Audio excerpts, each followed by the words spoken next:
What's up, guys? Back for another episode of Barbells and Banter. And what we did today is took you on the whole journey of a lifter. So we talked about all of the phases that you go through as a lifter, from a beginner into an intermediate, so that like 1 to 3 year mark, and then what training looks like beyond that, in that like 3 to 5 years plus mark. So each phase is different in terms of the application of the lift. So an application to your training, everything. So we went into the weeds on all of it to give you guys a really good idea of like, maybe what's worked in the past isn't necessarily what you need to do in order to progress you in the future.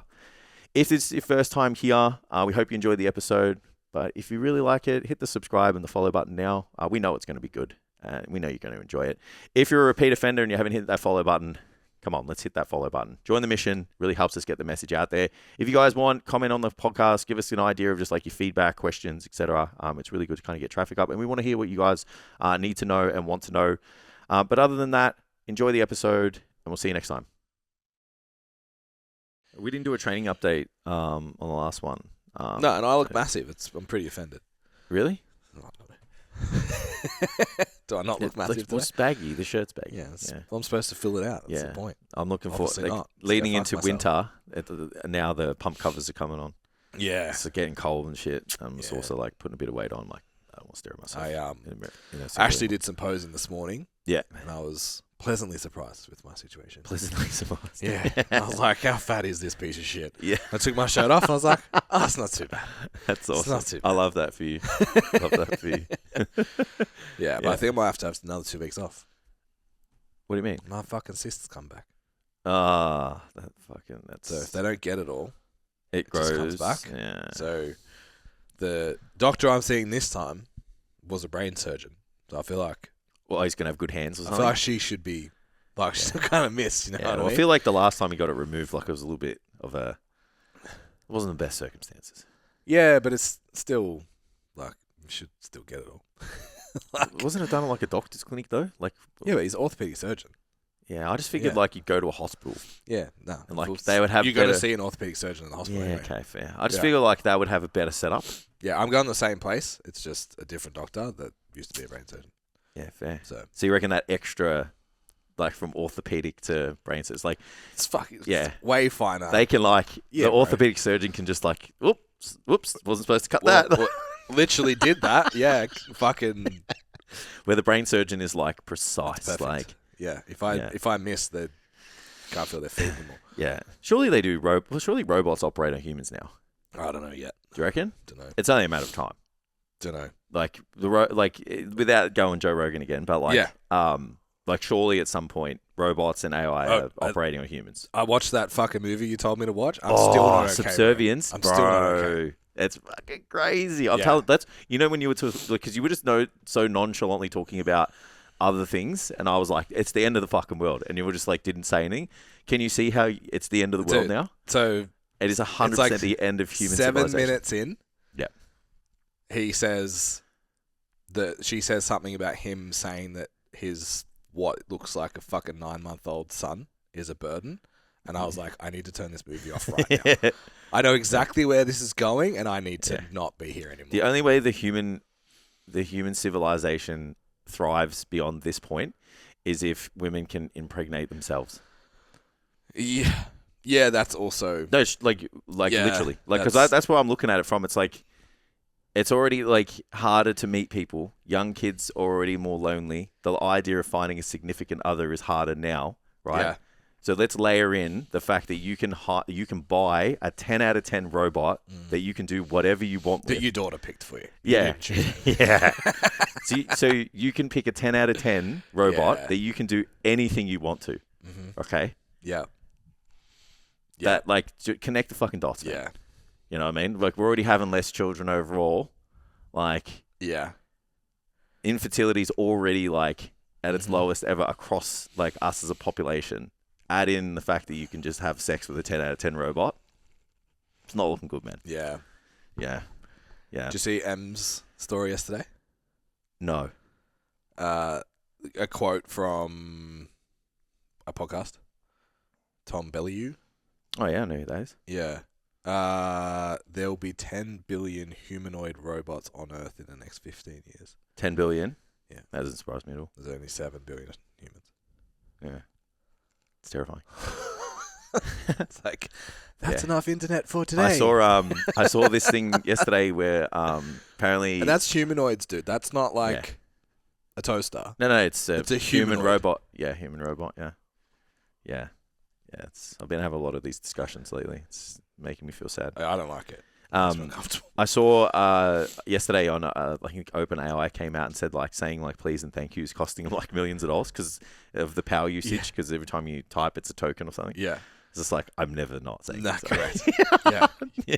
It's now that I know they're going to outnumber us 2-1 in the next 15 years, I'm being extra nice. Yeah. Yeah. Yeah. Our population growth has already turned. Yeah. I must admit, I've been a bit short with my AI this week. I am I'm when just it gets it wrong. Yeah, I'm just why? better than this. I'm I'm just how are we here? It's there's been a couple of times I'm how did we get here? And then it's oh, I'm really sorry. I'm You fucking make sure you don't do this again. Put this into your memory. Add this to the workflow. Stop it. I've got, for the Learn podcast, one of them's the whole episode's just stats. Yeah. And it kept giving me points without a stat. I'm yeah. Bro, this isn't quotable. You can't just say something without the stat. And it just wouldn't update. I'm brother, this is the same. You've given me the same answer. Figure it out. Oh, yeah. It riles me up when it just doesn't, it's it doesn't think. It just does the same thing again. Yeah. Yeah. And then it tries to rationalize it with me. I'm just don't do it again, all right? Do you still journal? Me? Yeah. I haven't journaled for probably a month. Okay. Yeah. So I started vocal journaling yesterday. Yeah, right. It's wild. Yeah. So gives you feedback on the way you took ownership but were kind with yourself when you said this is good.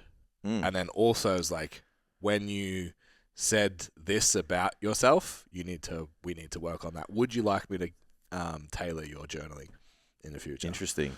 Yeah. I don't know how I feel about that yet. I like the fact because I can't write fast enough. Yeah. So being able to just open dialogue, 10 minutes, just talk and have prompts. I just think good. You don't have to, obviously don't have to do the feedback, but who's collecting the information? That's cause even when you use the GPTs, remember who owns those GPTs owns that content. Yeah. And I was oh, this is so smart. Yeah. Yeah. That is so smart. Yeah. So anyway. I'll be getting all the mental health apps next week. Let's move on. Let's get in shape. Let's move on. So we can fight the robots. So question, do you remember what your first training program looked like? Do you remember it? No. Did you ever go into the gym and just work out, or did you follow a program from the get-go? I just worked out on my York Fitness thing at home. Oh yeah, I've done that too. Yeah. I had the bench press. I just literally every single angle of incline, I just do 3 sets. It's of 10. hilarious because you're really good at pressing. I'm really good at pulling. All I did was Lat pull pull down. Yeah, my workout, my workout at 15 was when this thing the incline was you just pulled the seat up and then pulled the rod out and put it into the next lot of holes. Yeah. So it went up in 5-degree incline. So I would have done 20 sets of chest. Yeah. And then I wonder why my chest and delts are so big. Yeah, but the only downside is I did a lot of bicep curls and I still have small arms. Yeah, it sucks. Yeah, so I just think I'm just doing them just to have small arms. Yeah. Me and my mate we would have been 16. Yeah. We did a good 6 months, 8 months maybe, go in the gym 3 times a week. Yeah. And that was, I don't know where the program came from. I don't know if maybe a Gym 4 PT wrote it or something. But we did push day, pull day, leg day. I don't know where. Yeah. That's good. He was doing PE, so maybe it came from that. I don't know. Yeah. Yeah, I got a program from the guy at the gym. And then as soon as I got comfortable enough to walk up to the biggest dude in the gym, I just followed his program. Yeah. I'm just what are you doing? I'm just But I remember when he used to spot me, he was lifting the weight, so he gave me a false sense of so I remember the first time I benched 100 kilos. Yeah. I was really excited about it, but he was lifting it. Yeah. So then when I did you go try and bench by yourself? No, but when I did it without him, I couldn't do it, and I was real upset because I was happy at the time, and I was you didn't do that. Yeah. That's bullshit. And then he took away that moment that I was supposed to be happy that I benched 100 kilos for the first time. Yeah. So now, if I ever saw him again, I'd let him know. Fuck that guy. He ruined my life. Yeah. Yeah. So benching 100 kilos is a big deal for a lifter. Fuck yeah. It's a huge milestone. Yeah. I remember my first 100 kilo bench press. Don't remember my first program. Took that away from me. Your first good program was when you started training with me. Well, so I that's didn't even know if it was a good program. It's like it fucking killed you. fuck. So, when I joined the gym, I had a footballer like write me a program that I followed, and then when I started working there, I did another kickstart with you. Yeah. And you were like, that program sucks. Fuck that guy. Yeah. I was like, okay. I was like, you need to train like a bodybuilder, man. So then I did push, pull, legs, shoulders probably. Yeah. The best pro split. Yeah. Yeah. And then I remember, I remember doing my first 5x5. Rob told me to do it. Yep. I don't know where that is in the timeline, but I remember doing it, getting real fucking strong, but not growing. Yeah. And then you were like, don't train like that to get big, bro. Yeah, it's pussy strength. We fixed it. Yeah. Well, if you do 5x5, then you can't do the extra volume afterwards because you're tired. Yeah, 100% fuck diet. And it's been an hour and a half. 4 exercises, 5x5. You're there for 3 hours. Yep. So I guess like what I wanted to unpack today is just like your standard evolution of like lifting. And like how, like what I want to talk about is like what you necessarily did at the start isn't going to be the same as what it's going to take to kind of keep try to look further. good for the girls and then accept that you just look better for the boys. Yeah, absolutely. So I've split this up into 3 phases. So I've called it the beginner phase, the strength era, and then the cost of staying here for too long. Like they're together, and then like just dedicating your life to the strength phase. I've called the last phase maturity, strategic lifting, aka being able to lift into your 30s and 40s pain-free or relatively pain-free. So I feel like the beginner phase is like just show up and train. Yeah. Like you're new, you're fresh, like you can do basically anything and you'll experience like exponential progress. Yeah. Like I think that's why I fell in love with training so much at the start. It's like it was just so addictive to just like get stronger every week. Yeah. And like even if I look at my diet, like it was awful. Like I would just eat like fucking meat pies and dim sims and what a life. you know, like I would just eat anything just anything that like would give me calories, right? Yeah. So there was no such thing as like working on a certain amount of volume. There was no frequency. There was no like even the form, man. Like it was like it's probably like a 70, like a 7 out of 10 in terms of form, maybe at best. Better than most. Yeah, but it's like you just train hard and your body responds quickly. Yeah. Like, would you agree? Yeah.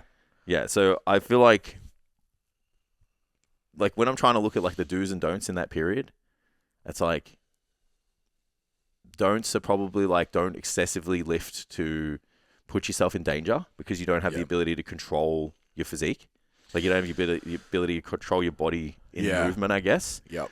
But then I'm like, in that first 12 months, it's like you kind of just need to fuck around and find out a little bit, right? Yeah, it's like it's like someone's going to sit there and say well, you should follow a program from day one, right? Which I'm not against, and I think that strategic lifting is really good. But I'm also like you and I just went into the gym and just clanged the bang for a little bit, had some fun. Yeah. So I'm like, is that a do? Is it a don't? You know, like where does that lie? I think it's just access, man. I couldn't afford help. Yeah. I know, like, and I know now, like, fuck, man, like, imagine I used to go on my computer and it used to take like 10 minutes to just like load up like one row. Yeah, one row. Like, and you'd have some program and you're just like getting so excited just watching each like paragraph load. And then you have to print it out. So you remember the sleeves in the folder? It's a little bit off topic, but I sent my client, she's doing the fires test in 2 weeks' notice. Yeah, love that. I'm like, okay, so add these to the end of your sessions for skill. Yeah. I'm like, I hope it's okay, but I've sent this as Word, like text only. Yeah. So you can put it in your notes because I'm not spending an hour editing your program. Yeah. And she was like, oh, no, that's fine. And like now that's like, oh, it's so below par to have this instant message pop up that, it's fucking wild. Yep. So yeah, anyway, I remember I used to have that like a folder sleeve and then my program would be in there and it'd just be a massive text from bodybuilding.com. Yeah. So yeah, so I feel like there's a little bit of like testing the waters a little bit when you first like starting out. Like there's still logical things with training that you need to have good form. You need to progressively overload. You need to have like an adequate frequency and like whatever. But I just feel like in that beginner period, like you can literally just do anything and like you'll get results as long as you don't hurt yourself. So I'm going to come at this from a different angle. This just pops into my head. The biggest issue is staying. Yeah. So one of the biggest reasons people don't stay is they don't feel comfortable. They don't know what they're doing. Maybe they get hurt. Maybe they don't see progress. The first time they don't progress, it's like, I don't really know what to do. I'm not comfortable, all that kind of vibe. So if you don't get the bug in the first 2 weeks, I don't know if our approach works. Like that really methodical... Or just fuck around and find out when you're 16. Oh, yeah. I feel like if you're in your teens, early 20s, first time in the gym, having a structured plan would reduce a lot of anxiety about going, and that would keep you going. That's actually a really good point. I guess, like, because I went, like, part of the point of me going to the gym was, like, it was social. Like, we're hanging out with the boys, like, catching a pump and, like, thinking we're mad dogs, which kind of hasn't changed. Where, like, if you're not using that to go to the gym, then you absolutely need to lean on, like, that structure and stuff. Because I was just, like, looking at my own kind of start to the gym, and I was like, it's fucking fun. Like, and how many people do you see, like, start the gym with their friend, and then their friend drops off. Their friend stops going. Yeah. And then it's like, well, it's not social now. Yeah. We were just making it up, but it was fun because it was two of us. Now 100%. I don't know what to do. Absolutely. Yeah, I can see that 100%. So that does hold true. So some form of structure. I just think it doesn't have to be like overly nuanced. So what I was trying to say is like it can be really simple. It's really like just good technique so you don't hurt yourself. Yeah. And like you just make sure you put the effort in and then just showing up. You know, those three things. But then like the next phase from there is like that works up until a point. Yeah. Like even if you go in the gym and clang and bang for a bit and you just like, change your program often, like you're still going to get results, but you're going to get to a point where that doesn't work anymore. Mm-hmm. So then it's like the progress slows and you realize that you need to get stronger. Yep. Like everybody gets to that point, right? You get to that point, you go, I'm not strong enough. Yeah. So then you chase bigger lifts and heavier loads. You improve your form. You build greater control because that's what lifting heavier demands. Yep. And you learn how to work hard and train closer to failure. Yep. Because when you get stronger, like you're working, on the cusp of that, and then like if you put good accessories in and things like that, like they're going to be trained, pretty close to failure, if not to failure in some instances. So you start thinking more about numbers. So the first part of it is just like you get this rapid progress, you're working on technique, and you're trying to learn how to show up often. And then you're like, I need to get stronger. After that, which is probably about 12 months in, and you're just chasing numbers and really trying to perfect your form. So you're almost turning into like a robot in terms of your form and your control and trying to work really close to failure. So that obviously works really well. Yeah. Until you're really strong. And then you continue to train that way with higher volumes. And then you break a lot. That's what I put. So this is... I believe this is where you go from like... So the strength era is where you go from gym goer to someone who trains. Yeah, it's where I think the strength era is where the lifters are made. Yeah. It's not a hobby anymore. Like you're taking this seriously. It's part of your lifestyle. Like you're pursuing this seriously. Yeah, because it starts to get uncomfortable, right? Yeah, and you're laying foundations for the future. Yeah, it's like no one wants to get under a heavy barbell unless you like it. You know what I mean? Like yeah. Just the average gym goer that goes and uses some machines and some dumbbells and stuff, and then it's like, okay, now we're going to see what you can bench for 5. Yeah. And it's going to be over your face and feel like you could possibly die. Yeah. Like now it's, like you said, now this is a sporting endeavor. Yeah, absolutely. And like just putting this into context, like when I say you're trying to get strong, it's not you're trying to SBD.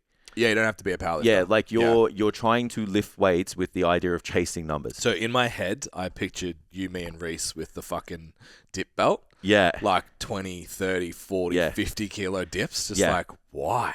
Absolutely. Because have to. Because yeah, absolutely. Even and then just putting this into context that like, say you're like a young lady, you join the gym. It's like you do that newbie phase of training, like you get the control. Like most of the reps are really high, and then eventually it's like, all right, well, now I'm going to start hip thrusting 6s. Yep. Now I'm going to start RDLing like 6s to 8s. Like where before it's like 8 to 12 because it's like low risk. It's easier to kind of control your body with like lesser weight. I think those scenarios, like that's what we're doing now. Is like we're going, well, I know I need to get stronger, and to get stronger, I need to lift heavier just with the movements that I need to do. I don't need to do like your quote unquote like typical powerlifting kind of movements. I think for women, it's learning proximity of failure. Yeah. Like guys maybe do some stuff that they feel comfortable with and push it to the limit, because it's fun. But I think the girls tend to still have a little bit of like, if I lift heavy, I'll get big. Or I'm going to hurt myself. Yeah. Like generally the women are way more conscientious about how they'll approach the training. Yeah. So they want to get it right. at the cost of effort. At the cost of intensity. Whereas men will be just effort. I'll be fine. I just brute force this out with my fresh joints. And then to get the two to kind of come together, it's like be conscientious about how you're moving and then apply intensity to both demographics. We start to bring that together and it's a lifter. Yeah, absolutely. Absolutely. So I had a lot of fun in the strength era. Like, I know a lot of people like to kind of knock the way I train now, but it's going to make a lot of sense after this. But I had a good amount of time just like under a barbell and, doing your benches and doing your bent over rows and doing squats. Like, man, I trained basically like a hybrid powerlifter for, 3 to 5 years. How powerlifters should train. Yeah, like you do your strength component at the start and then, but it just got to a point where I was just that strong that it was taking too long to warm up. Yeah. I was just like moving weights that were affecting the volume that I needed after the session to actually build my physique, which is what my goal was. Yeah. So like I kind of put here like that kind of like that like after that phase, I feel like you have two directions. It's kind of like a Goosebumps novel, you just like turn to this page. Yeah, that's it. So you like, am I pursuing like strength and, maybe body composition management? Mm-hmm. You're going to go this way. Yeah. And it's like, am I pursuing some form of like physique development that needs hyper specificity? Yeah. Like it's bodybuilding. Yeah. To me, like acute to me, then I need to go this way. Yeah. And those chains of thoughts are different from that point onwards. But I still feel like smart training applies to all, if that makes sense. Yeah. Right? We even talk about it like when we educate, like our programming models and stuff, we have the STC paradigm. It's like get to a baseline of strength. And pick your... And there'll be a weakness you need to improve. And that's like, I want to continue to get really strong. Sweet. You're going to need to fine-tune skill and this and this and this. And we go in this direction. Or it's I want to get as big as possible or as lean as possible. It's like, cool, we're going to fine-tune this and Absolutely. that direction. And then typically you'll be like, you went down say you go down the physique road. It's like at some point, you're going to be limited by how much you can lift, so we go into a strength phase again and then come back. And absolutely. Like you said, the Goosebumps novel evolves from there. Yeah. And but what's important, I think, is that at all times, like someone can manage their body composition doing both. So I think 100%. It's like you have to really kind of ask yourself, like, am I motivated by like chasing numbers and kind of just managing my weight? Or am I motivated by like building a physique that I like to see in the mirror and managing my weight, or for example? And then if you like are someone who likes all three, it's absolutely fine. Yeah, 100%. Like you can manage your body composition, build a physique you want, and be strong. It's just like the programming has to be a little bit different. And when you become more trained, like the things we're going to talk about in this like maturity phase, like have to hold true. Like it's just like you just can't do everything all at once. The idea of being fat because you powerlift is dead. Surely that's dead now. Yeah, I think the only reason I think people do it now is still there's like a bit of added strength that you get from 100%. Just being a little bit heavier. Yeah. And adding the muscle mass and what it takes to get that is just not fast enough. Yes. And adding some body fat is going to allow that person to just kind of have a little bit more mass on them to drive more weight. Yep. That's the only reason that I can see you do that. And then if you get hung up on that, like, then you just stay there. Yeah. You know what I mean? Yeah. So you still add muscle, but you keep that extra kind of bit of body fat. So you're just always like 15 kilos heavier than you should be. It's even just like one of the best packages, I would say like photo shoot. Yeah. And then competing 2019. Yeah. 90 kilos. Yeah. 12 to 15% body you still fat. had like lines in your delts and shit when you deadlifted and stuff. Yeah, like it was. Yeah. That's probably good look. As good a package as I brought, and I fucking like totaled 610. So it's like good outcome. Was in shape, and then I was just like, I have to push. I know I need to be this body weight, so I'm just gonna get there and recomp from there. Yeah, which isn't a choice you have to make. But like, so many of my girls, man, it's like are in really good shape. Yeah, competing in powerlifting. The interesting thing, I think, though, is if you just did like an 8-week prep after the shoot, you could have pulled probably 550. Yeah. Do you know what I mean? Yeah. Like, so you don't, like, you can still, you still have it. Yeah, well, like I did it with Jess. So I fucking equal comp bench. Yeah. And I was like 10 kilos off my deadlift, and I didn't prep at all. Yeah. And that's awesome. So that leads on to the next level. Yeah. Which is called smart training. Yeah. So firstly, like the like just to recap kind of like that strength there and the cost that maybe potentially staying there for too long gives you, right? It's like you run the risk of just beating yourself up. Yeah. You know, because it's really stressful, like on your joints. It's really stressful just on your whole, I guess, like frame of your body. So you've got to at some point go, I can't do 5 sets of this in a session. I can't do 3 sets of this in a session, as well as everything else. Yeah. And do it like kind of every week. So your volume, your intensity needs to start to be reconsidered, and you are still chasing performance, but you've got to think about chasing performance just overall, not chasing performance within a specific variation of a lift, in my opinion. Yeah. So then we move to this like strategic lifting period. So this is where you just go to, like we spoke about last podcast or the podcast before that. It's like there's reasons why the generation before us can't move very well. Yeah. Like at the same age as you and I are now. Yeah. Let alone 10 years ahead. You know, they can't squat, they can't bench, they can't deadlift, they can't do anything. Like we can. Yeah. And still will. It's just like the amount we do isn't as much, and that's because of the mindset that we have. Yeah. So we need to stop thinking about what's hardcore and like what's, you know, where you live your badge of honor in terms of like you're a lifter. Like if you don't bench, you're a pussy. Yeah. And you need to start training with precision. Yeah. That's kind of where it starts for me. And so then I think like you go down the route of like choosing movements that match your body. Like I'm going to be honest with you, man. Like I don't really feel comfortable deadlifting off the ground.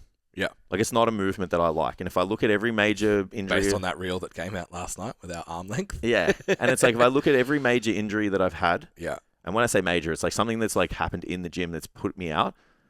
90% of them are deadlift.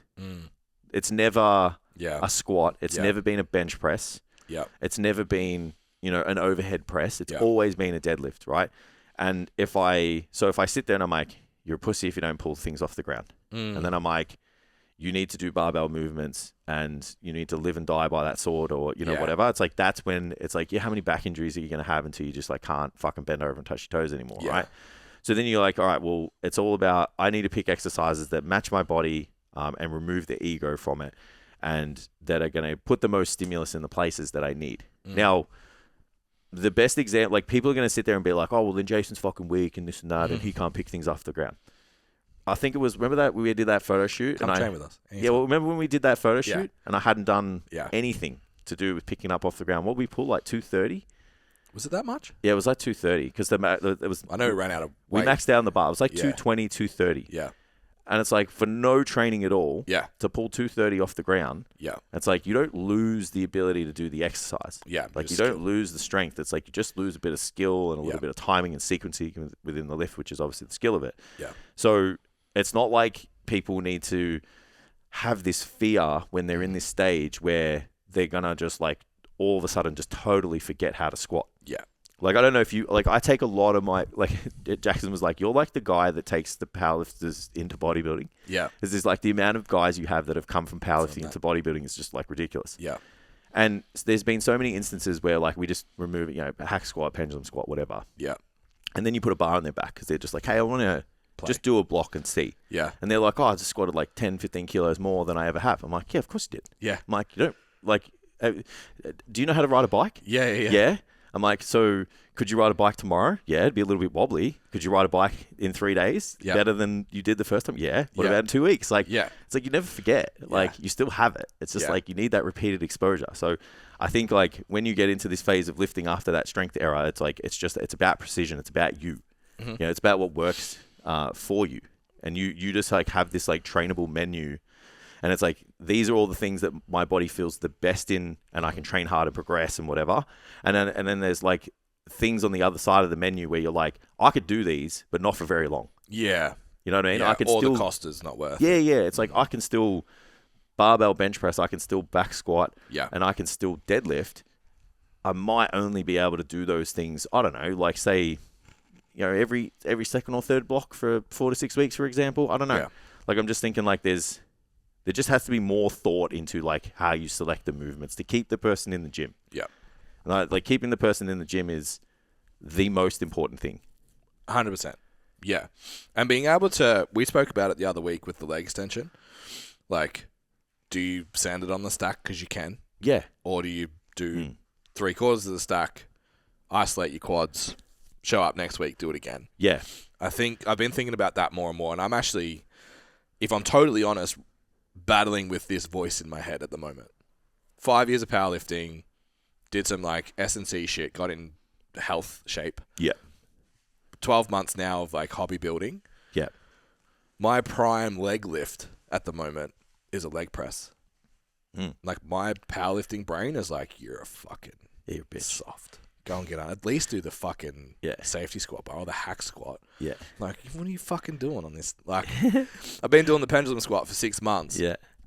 Moved because I could on a Saturday. Yeah. Do it. I was written off for the day. It didn't matter. I had had meals in. I could warm up properly. Now leg days at 6 a.m. It's up. It's trained. I've got to go. Like, oh, it's leg press now. And I'm still just like, you're a pussy. Yeah. I'm fucking leg pressing for. Yeah. That's the hardest part. And I feel like that's the message that's been sent from the generations before us too, though. Yeah. And it's like, well, you can't train at all now. Yeah. Some of you. Yeah. You know what I mean? And Yeah. and like even, I know even in the YouTube world, like a lot of them like to rag on like the bodybuilders these days because like it is a lot machine based. It is a lot of like, kind of hyper specialization and stuff. And very rarely will you see like, they might do like 20% of their work on a barbell. Yeah. And like just some of them just articulate it so well. They're like, I want to do this for as long as I can. Yeah. That I don't want to have to pull out of this because my body can't take it. I've got these reels showing up in my Explore feed that are like the 90s versus now. Yeah. And it'll show like Ronnie on a T-bar row Yeah. and then someone like doing the crunch pull but down. it's like the physiques they show are the fucking same. Yeah. So it's like he looks just as good, bro. Yeah. And he's not Yeah, gonna have 4 back surgeries. Yeah. So then the last thing I wanted to talk about in this phase for those people that are just like, you guys are just bitches, whatever, is your movement, like where you place your movements in your session becomes very important. Because like I can still I sometimes will do some of those barbell exercises in my training because I love them. They're still fun, yeah. Yeah. So I can't wait to move this new gym, like new barbells. Yeah. I'm 100% bench pressing. Yeah. There's just no get it. buts or maybes, yeah? Yeah. But it's like I'll probably put it like third Yeah. in the program. Yeah. I'll do a couple of movements before it, get some movement happening, do a warm up and stuff, and then I'll also do it just to kind of limit the load. Yeah. So it's like I'm still getting like a really good stimulus, like, and yeah, like are the numbers going to be at like my all-time best? Of course not, but it's like I am strategically putting it there because it's going to work best for me. Yeah. And I think that's where that like hyper specialization happens within that program is like you work with the person again. Yep. Like for the first 2 phases, like that beginner place, it's like, like some personalization is still important, but it's like overall, it's like you just need like a really well set out like workout structure where it's like you're hitting everything probably twice a week. And like, if you're really tall, like there's going to be probably some movements that you need to be mindful of. And if you're really short, like well done, you've got great leverages for almost everything outside of deadlifting, maybe if you've got short arms. But big feet, big hands. So, so then you move into that strength era. It's like everyone's going to do the strength era relatively similar. It's just how you're going to do the variations of the exercise different. Are you going to high bar? Are you going to low bar? Are you going to, maybe do a sumo deadlift? Are you going to do an RDL? Are you going to do a conventional bench press? Similar. Like it's like, like just where you set up on your bench press. But once you get to the next level, it's like, that's where it's like, this becomes hyper specificity. Yeah. Like where you put those movements in the session, what other exercises you select to stimulate those muscles, how it's orchestrated across the week. Like everything starts to become like really, really personalized. And then I believe that that's how you stay in the gym. Agreed. Yeah. For as long as you want. So I'm new. I'm just started out in the gym. I'm in this beginner phase. Yeah. 3 things that you're like must-haves. I think you need a workout, like you need a weekly split. Yep. Like you need to know what days you're going to the gym and what you're doing. Yep. I think it's... So girls don't do lower every fucking day? Yeah, absolutely. Yep. I think you need to have some form of progressiveness in your training. Yep. So then that really leads against what I kind of said earlier, which is like you obviously would have a program and like kind of manage your performance and stuff like that. And you need to have good technique. Yeah. Well, you need to have a focus on improving your technique. Sorry, not. Yeah. Yeah, like the only caveat I have on that, like which just leans into the meathead of me, is like, you know, there was a lot of times where I did enjoy just going in and just like watching a workout online or Ronnie Coleman's Redemption DVDs, and then you're just like, oh, I'm just going to fucking go. You know, like it was fucking fun, man. So I think you can just have like we got into the gym because we liked it. Yeah. So I think that is important as well. The only other one I would layer into that is like have a plan because it'll keep you going.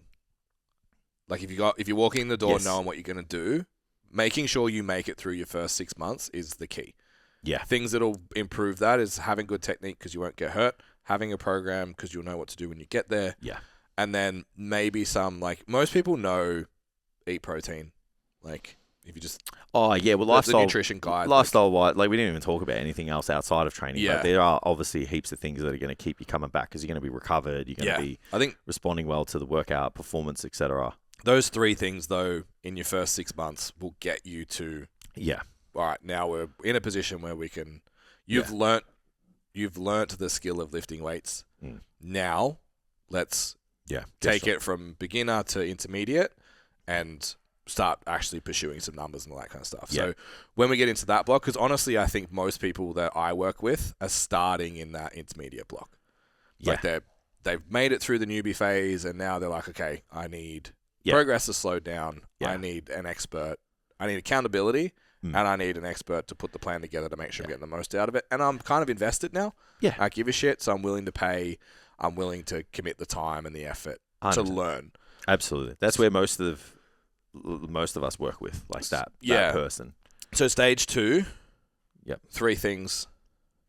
I think you need to learn how to prepare for your sessions more effectively because you're going to be lifting. Yeah, so you're going to be lifting heavier loads. Yep.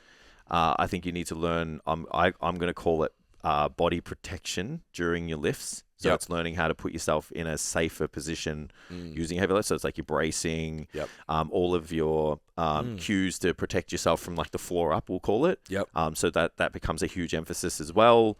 And then I still think like just on top of that, keeping that progressiveness, which is going to stay within every single kind of phase for me. Yeah, so I think those 3 things are important. I think a specific program now matters. Exercise selection, order, frequency, volume, like they matter now. Yeah, you know what? I'll take the progressiveness out, and managing volume and intensity becomes a really big factor because in the first phase, your learning phase, like you don't train hard. Like respectfully, you have no idea what you're capable of. You know, so then it's like now you're learning volume and intensity, and you have to manage the fatigue because of your training effort. Yeah. And then going into advanced lifter, at least 5 years, sometimes more in the gym. Yeah, I would say 3, you know. Yeah. I feel like a well-trained, very... I think if you did those 3 things... Correct. At both stages for 3 years, you would get there. Yeah. I think 3 years. Like, I think a beginner's 6 to 12 months. Yeah. I think an intermediate is like... 1 month to 2 to 3 years. Yeah. I think at 3 years, like you're an advanced trainee. Yeah. Like, especially if you've done it, like I'm talking not time in the gym, I'm talking time like this. Yeah. Structured training, you're very methodical. So the 3 things I would say are like that hyper specificity to your workout split, hyper specificity to your workout order. Yeah. And then again, picking movements that like the individual over movements that they like that their body may not enjoy most of the time. So it's picking. So it's like example would be I can pendulum squat every week or hack squat every week, and I can do that for 52 weeks in a year. I would still probably like to get under a barbell because I just like to see what I could do. Yeah, I would only maybe do that for like 8 to 10 weeks in a year. Yeah, so you're taking 42 weeks of other stuff. Yeah. So that would be the 3 things I reckon. Yeah. Yeah, because you already know your training effort's good. You already know like what your overall training volume is, which is typically going to be a little bit lesser. because you're so proficient. Mm. So then it's just like, pick the right exercises. That keeps it progressive. Yeah. Because the only thing that stops you from like progressing or maintaining performance is like it hurts. Yeah. Yeah. Or you can't recover properly, right? Yeah. So yeah. I like the gun analogy for this. Phase 1 is the shotgun. Absolutely. Phase 2 is the rifle. Yeah. Phase 3 is the sniper. Yeah. Like you just... Absolutely. Yeah. Yeah. Yeah. So that's probably the biggest take homes. Tam, can you flick the timer, please, sir? Yeah. Anything else to add on that? No, it was cool. It's good awareness, I think, no matter what stage you are, to know that it evolves. And the biggest lesson for me, I think, is just remembering what used to work won't always. Yeah. Yeah, absolutely. What got you here won't necessarily take you to the next stage. Yeah. Yeah. And like the strength alone, like your capacity to express strength is the best example of that. It's like, do you really need to spend 5x5 on a deadlift now to make your deadlift any greater? Fuck. Probably not. No, you don't. You don't. But it would just like fry me. Yeah. And all of the training that you've done up until this point in the last 12 months, like you do a peaking block of your deadlifts, like you're going to be pretty fucking close, man. Yeah. You know, so that's proof in the pudding in its own. So don't get too hung up on, that specificity of the exercise. Like your training needs to just like meet where you're at. And a good coach, or if you've got a good head on your shoulders, you should be able to sit there and go, this is where I'm at. This is what I need. And then that's how it's mapped out for you. Yeah. So yeah. All right. I'll hire a coach. We know some. There's been a couple of times myself, I'm like, the universe is speaking to me. Yeah. It's like, is this my moment? Yeah. Awesome. All right, guys. Well, thank you so much for tuning in. If this is your first time here and you liked what you heard, join the mission, like, share, follow. Really helps with, kind of getting the message out there. If you guys are in a position where you're feeling a little bit stuck, like your effort's not matching the results that you want, we're taking applications for online coaching. Can help you guys build muscle, you lose body fat, get stronger, build the best physique that you've ever had. We're taking applications. Join the website. We'll get on a chat. We'll talk about, who are we the right fit, and we'll put you with the right coach who is. Thank you guys for listening, and we'll see you next time.